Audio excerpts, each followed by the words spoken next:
What's up guys, welcome back to my channel, Wilken Channel, dan selamat datang lagi di podcast cerita seram. Sebelumnya gue mau say sorry dulu buat kalian. Di YouTube gue jarang banget upload ya sekarang, karena ya kayak kalian lihat nih di belakang dekorasi gue nih, gue lagi setup backgroundnya sama setup studio kecil gue nih biar gambarnya ini lebih menarik. Jadi ya sebenarnya nih belum selesai sepenuhnya nih, gue masih mau nambahin meja nantinya. Tapi di sini gue mau bawain dulu satu cerita buat kalian nih. Nah, hari ini ceritanya sangat menarik banget tentang satu rumah yang dimana adalah rumah paling berhantu, rumah paling seram di Amerika Serikat yang dikenal dengan sebutan Amityville. Nah, memang cerita tentang Amityville ini udah sering banget diangkat ke satu buku atau ke beberapa film gitu, udah di bioskop juga banyak banget film Conjuring ngebahas kasus rumah paling berhantu ini nih. Tapi di sini rupanya dari banyak cerita atau film hantu itu, sebenarnya tuh rumah hantu Amityville ini bener-bener ada kisah nyatanya, di mana penghuni pertamanya itu semuanya satu keluarga meninggal kecuali anak pertamanya. Terus pelakunya itu rupanya juga adalah anak pertamanya yang dibisiki oleh bisikan iblis. Dan di video ini gue juga mau ngebahas tentang witching hour atau jam setan karena berhubungan dengan kasus ini. Jadi buat kalian yang nggak tahu witching hour itu apa dan jam setan itu apa, gue bakal coba ceritain dengan jelas di video kali ini. Dan gue juga bakal ceritain kisah nyata dari rumah paling angker, rumah paling berhantu di Amerika Serikat, yaitu tentang rumah hantu Amityville House ini nih. Nah, sebelum gue ceritain itu semua buat kalian, jangan lupa untuk selalu support channel gue dengan cara klik tombol subscribe-nya ya di pojok kanan video kalian ini. Tinggal diklik tombol subscribe-nya, habis itu klik juga tombol loncengnya agar kalian menjadi penonton pertama kalau gue upload video baru nih. Jadi nggak ketinggalan update-nya guys. So langsung aja kita ngebahas tentang rumah paling berhantu di Amerika Serikat, Amityville House. Rumah hantu Amityville House ini berada di Amerika Serikat dan sama seperti namanya, memang rumah hantu ini berada di Amityville di New York, di kota New York. Nah, kita perhatiin dari rumah hantu ini, kalau kita lihat depannya ini, memang gaya rumahnya ini seperti gaya-gaya Eropa klasik gitu loh. Tapi kalau kita lihat dari depan, sepertinya sih nggak ada keanehan ya dari rumah ini. Nah, kalau kita ngeliat dari dalam rumahnya ini, kalau kita perhatiin memang dalamnya ini juga seperti kelihatan gaya Eropa yang klasik banget, dan cahayanya tuh cukup terang dan rapi banget ya. Karena biasanya kalau kita ngeliat rumah-rumah hantu seperti ini atau rumah-rumah horor ini, biasanya sih harusnya rumahnya sedikit gelap, sedikit lembab gitu loh. Tapi di sini kalau kita perhatiin dari gaya rumahnya, isi rumahnya tuh kelihatan rapi, terurus, bersih, dan nggak lembab ya sepertinya ya, dan terang banget nih. Jadi kalau kita perhatiin dari interior dan dari depan rumah ini sih nggak kelihatan horor banget. Bahkan kita lihat warnanya ini cukup cerah, dan kita lihat juga di kamarnya ini juga warnanya ini mencolok warna cerah gitu, kuning, pink, merah gitu. Dan kita lihat dari ruang tamunya juga interiornya ini cukup rapi sekali ya kalau kita perhatiin di sini ya. Tapi kalau kita lihat dari ini semua, kita nggak akan menyangka sebenarnya rumah hantu dari Amityville House ini mempunyai kisah nyata yang sangat menyeramkan, di mana pemilik pertamanya itu satu keluarganya ini dihabisi oleh anak kandungnya, anak pertamanya, dengan cara ditembak. Cerita ini bermula pada tanggal 13 November 1974 pada pukul 6.30 sore. Jadi ada seorang lelaki berumur 23 tahun bernama Ronald DeFeo Jr. yang tiba-tiba pergi ke bar dekat rumahnya dan berteriak dengan cukup panik. Dia bilang kedua orang tuanya ini telah ditembak oleh seseorang.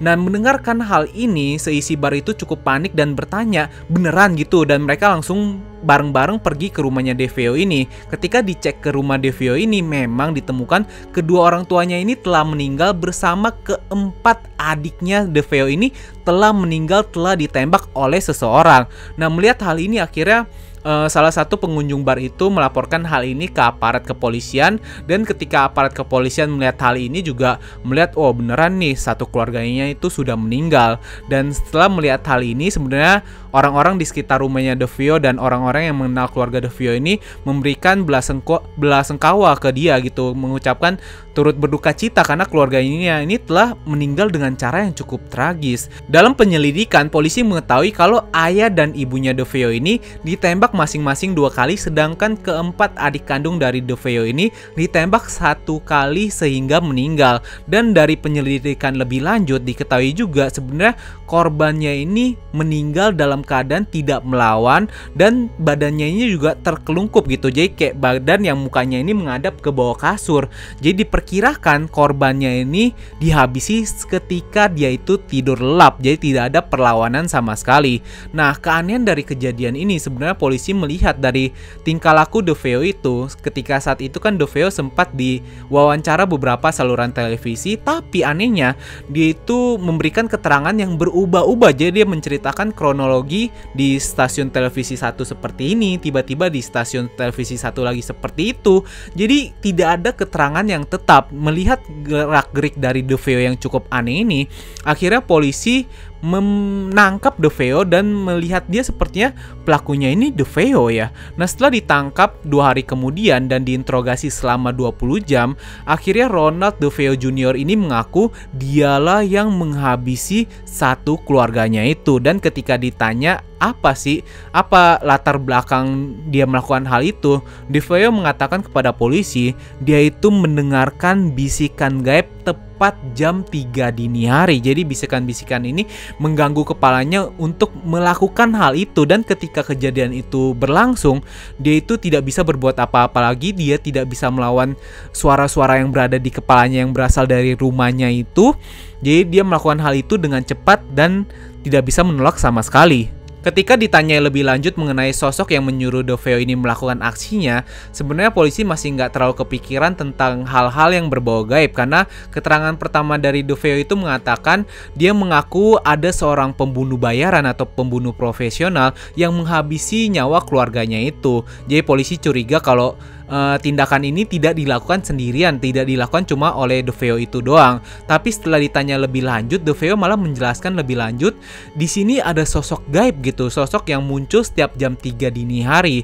Mendengar hal ini, polisi sontak kaget karena memang jam 3 dini hari itu di Amerika Serikat, khususnya di kepercayaan barat, memang jam 3 dini hari itu dikenal dengan sebutan witching hour atau yang disebut dengan jam setan gitu. Dimana jadi simpelnya orang barat itu percaya di sepertiga malam, tepatnya jam 3 dini hari itu, dimana dunia gaib dan dunia manusia itu perbedaannya sangat tipis banget. Jadi di sini adalah jam yang paling tepat kalau ada makhluk gaib mau mengganggu manusia, itu bakal berasa banget. Atau ada manusia yang ingin menyeberang ke dunia gaib, ini adalah jam yang paling tepat sekali. Nah, kenapa sih awal mulanya jam 3 dini hari ini bisa disebut dengan witching hour atau jam setan? Nah, ini kepercayaan yang balik lagi muncul ketika kisah Tuhan Yesus gitu. Nah, kalau kalian yang belum tahu, Tuhan Yesus itu diceritakan di Alkitab meninggal pada jam 3 siang hari. Nah, di sini digambarkan jam 3 subuh itu adalah jam untuk mengolok-ngolok Tuhan Yesus dari iblis, karena jam ini adalah kebalikan dari jam 3 siang itu. Nah, jadi simbol ini juga menggambarkan dimana simbol salib terbalik. Kalian pasti pernah lihat di film-film itu ada gambar simbol terbalik kan. Nah, ini sama seperti hal itu. Jadi jam 3 dini hari adalah kebalikan dari jam 3 siang hari. Dan banyak yang percaya juga angka 3 di witching hour ini sendiri, jam 3 dini hari ini sendiri, adalah digunakan oleh iblis untuk mengolok-ngolok sebutan Tritunggal dari Tuhan Yesus itu sendiri. Jadi di sini memang jam ini cukup menyeramkan kalau di kepercayaan barat ya. Nah, kalau kita nonton film-film barat yang menceritakan kisah-kisah horor dan ngelihat ada tanda-tanda salib kebalik terus jam 3 dini hari ya, ini balik lagi ke kepercayaan ini. Dan dari kepercayaan itu semua, jam 3 dini hari juga dipercaya adalah jam yang paling bagus untuk kegiatan paranormal. Jadi maksudnya di situ gampang lah berhubungan dengan dunia gaib, dan dunia gaib juga gampang mengganggu kita. Jadi dipercaya juga kalau misalnya kita bangun jam 3 dini hari dengan sontakan, dipercaya itu kita udah dikunjungi oleh sosok iblis atau telah diganggu oleh sosok iblis. Tapi mendengar hal ini semua di persidangan kan nggak mungkin dong percaya dengan hal-hal gaib seperti ini. Jadi di persidangan itu hakim mempertanyakan kewarasan dari DeFeo ini, apakah dia waras apa enggak nih. Dan akhirnya DeFeo itu diperiksa secara kejiwaan dan kesehatan. Tapi setelah diperiksa seperti itu, yang uniknya adalah Ronald DeFeo ini sebenarnya fisik dan jiwa dari Ronald DeFeo Jr. ini bener-bener sehat. Jadi dia itu nggak gila gitu. Dia mengatakan hal itu memang ya yang dia alami gitu. Dari pemeriksaan ini, polisi bukannya mendapatkan titik terang, malah semakin bingung. Soalnya dari kejadian ini, sebenarnya dari kejadian keluarga DeFeo ini, ada beberapa keanehan. Karena kalau kita ketahui, korbannya itu semua meninggal dalam keadaan terkelungkup, di mana posisinya itu membaliki kasur. Jadi kayak bener-bener lelap banget, nggak ada pemaksaan di sini. Dan diketahui juga korbannya itu kan semua meninggal karena luka tembakan kan. Seharusnya kalau misalnya ada luka tembak seperti itu, keluarga yang menjadi korban selanjutnya atau sebelum korban pertama mendengar ketembakan itu ada salah satu keluarganya yang bangun dong. Di sini tapi seluruh keluarga anggota keluarganya itu tidak ada yang bangun setelah mendengar suara tembakan itu.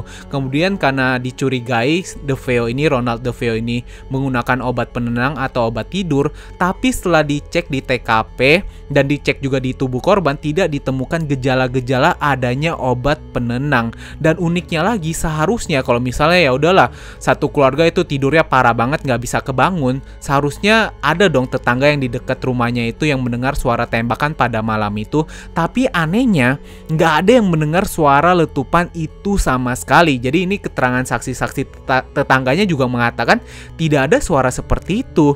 Nah, dari kesaksian ini akhirnya polisi curiga, apakah jangan-jangan dia ini menggunakan peredam. Karena kalau kita ketahui, luka tembak yang berasal dari peredam dan tidak peredam itu berbeda. Jadi polisi memeriksa dari luka letupannya ini, luka senjata apinya itu, diketahui kalau Ronald DeFeo ini tidak menggunakan peredam sama sekali. Jadi aneh banget kan? Dan ketika ditanyain oleh polisi di mana senjatanya, di mana dia membuang senjata itu, karena sampai sekarang, sampai detik ini 2020, senjata yang digunakan oleh DeFeo itu tidak berhasil ditemukan oleh polisi. Apakah benar dia yang menghabisi seluruh keluarganya? Apakah dia juga menggunakan senjata itu? Atau seseorang atau memang makhluk gaib yang membisikkan DeFeo itu? Nah, sampai sekarang itu masih menjadi misteri.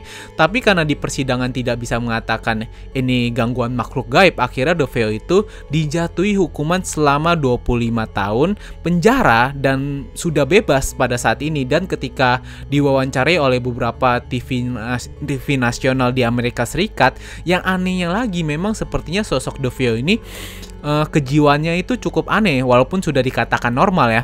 Karena seperti yang gua katakan pertama kalinya, DeFeo itu diwawancaranya bahkan sampai tahun sekitar 2002 dan 2004, DeFeo itu masih memberikan keterangan yang berubah-ubah dari satu stasiun TV ke stasiun lainnya. Dan dia menceritakan memang ada seseorang atau sosok yang membisiki dia di rumah itu. Tapi kepolisian juga memperhatikan wawancara-wawancara ini dan memberikan satu conclusion, satu jawaban yang paling mungkin dilakukan oleh DeFeo. Karena di salah satu wawancara dia sempat mengatakan dia melakukan hal ini semua karena dia itu ada cekcok atau hubungannya dengan ayahnya ini tidak baik gitu. Jadi dia ingin menghabisi kedua orang tuanya. Rencana awalnya dia ingin menghabisi kedua orang tuanya saja, sehingga dia itu membuat rencana dengan adik keduanya yang bernama Don yang berusia 18 tahun. Tapi setelah dia menghabisi kedua orang tuanya, dia melihat kalau Don ini sepertinya bisa menjadi saksi dari kejadian ini. Akhirnya dia memutuskan untuk menghabisi keempat adik kandungnya karena dia takut 4 adik kandungnya ini bisa menjadi saksi gitu di persidangan. Terus menjadi pertanyaan juga, kenapa kalau misalnya dia ingin menghabisi kedua orang tuanya, kenapa dia juga mau menghabisi kedua adiknya selain takut jadi saksi? Karena dipercaya juga rupanya Ronald DeFeo ini menghabisi satu keluarganya itu untuk mendapatkan uang. Jadi satu keluarganya ini telah masuk ke dalam asuransi. Jadi kalau misalnya mereka meninggal, ya yang mendapatkan warisan itu cuma Ronald DeFeo itu. Tapi itu cuma keterangan yang berubah-ubah. Jadi apakah benar? Apakah sebenarnya si DeFeo ini masih kesurupan? DeFeo ini masih dibawa pengaruh iblis? Apa dia itu memang sebenarnya sakit jiwa? Karena rupanya teror rumah hantu Amityville House ini nggak berhenti di keluarga DeFeo itu doang. Nah, setelah 13 bulan rumah ini dikosongkan, akhirnya rumah ini terjual kepada sebuah keluarga yaitu George Lutz seharga $80.000.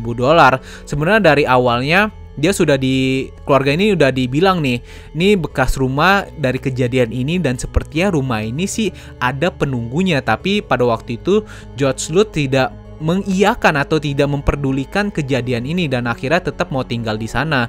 Nah, seperti biasa, kalau misalnya rumah baru kan pasti ada pemberkatan lah. Di situ Joshua memanggil salah satu pemuka agama yang tujuan awalnya memang untuk memberkati rumah ini, tapi nggak disangka-sangka ketika kejadian pemberkatan itu malah pemuka agama ini mendengar suara, atau satu keluarganya ini juga mendengarkan suara yang sangat menyeramkan dari dalam rumah Amityville House ini. Nah, gak berhenti di situ aja. Ketika proses pemberkatan juga, rupanya pemuka agama ini malah dipukul oleh tangan yang tak tampak dari dalam rumah Amityville House itu. Nah, setelah kejadian itu, keluarga George Lutz ini masih tetap ingin tinggal di sana. Tapi setelah beberapa hari tinggal di sana, keluarga George ini mengatakan kalau mereka itu sering banget mencium aroma busuk dari dalam rumah itu, entah dari mana. Kan dikirain mungkin ada tikus yang udah meninggal, dicari, nggak ada gitu. Mereka cuma sering ngecium aroma bau busuk, dan mereka juga sering mendengar ada suara di langit-langit rumahnya ini seperti suara bisik beberapa orang, tapi ketika diperiksa itu nggak ada orang sama sekali.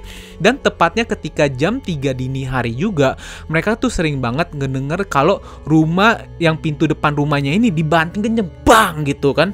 Gue cerita ini sampai merinding banget karena ini memang kisah nyata dari keluarga George Lutz ini. Nah, yang sangat menyeramkannya juga, keluarga George Lutz ini mengatakan kalau mereka itu juga sering melihat ada kasur anaknya ini yang melayang-layang kemudian jatuh ke lantai terbanting begitu saja.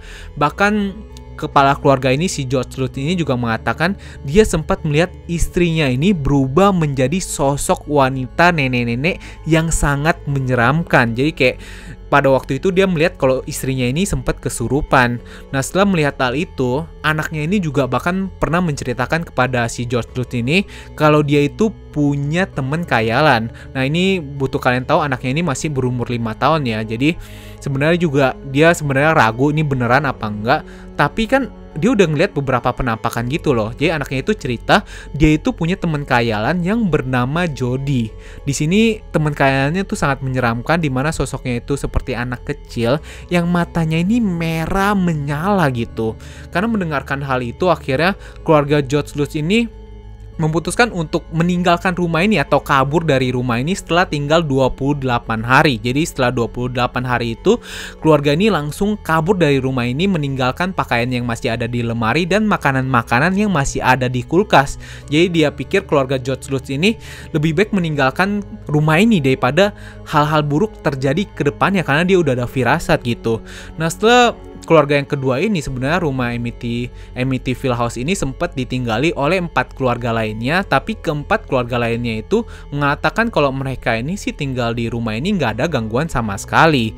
Bahkan yang membuat mereka nggak nyaman tinggal di sini sebenarnya orang-orang yang sering datang ke rumah Amityville House ini untuk berfoto atau untuk lihat di mana sih lokasi rumah yang paling menyeramkan di Amerika Serikat itu. Kan kita juga kalau misalnya tinggal di satu rumah, banyak orang datang kita nggak kenal gitu, kita merasa tidak nyaman dong. Nah, hal itulah yang dibilang nggak nyaman oleh mereka. Tapi selainnya sih kata mereka nggak ada masalah sama sekali. Nah, sebenarnya kalau gue lihat juga rumah Amityville House ini masih diperjualbelikan, tapi sampai sekarang rumah Amityville House ini sudah dibuka untuk umum. Jadi buat orang-orang yang mau berkunjung ke sana diperbolehkan. Cuma dari beberapa ruangan yang udah kita lihat tadi di awal video ini, sebenarnya ada satu ruangan yang nggak boleh dikunjungi oleh para yang pengen lihat-lihat gitu ke rumahnya, yaitu ruangan basementnya. Karena rupanya ruangan basement ini adalah lokasi tempat kejadian DeFeo itu menghabisi keluarganya.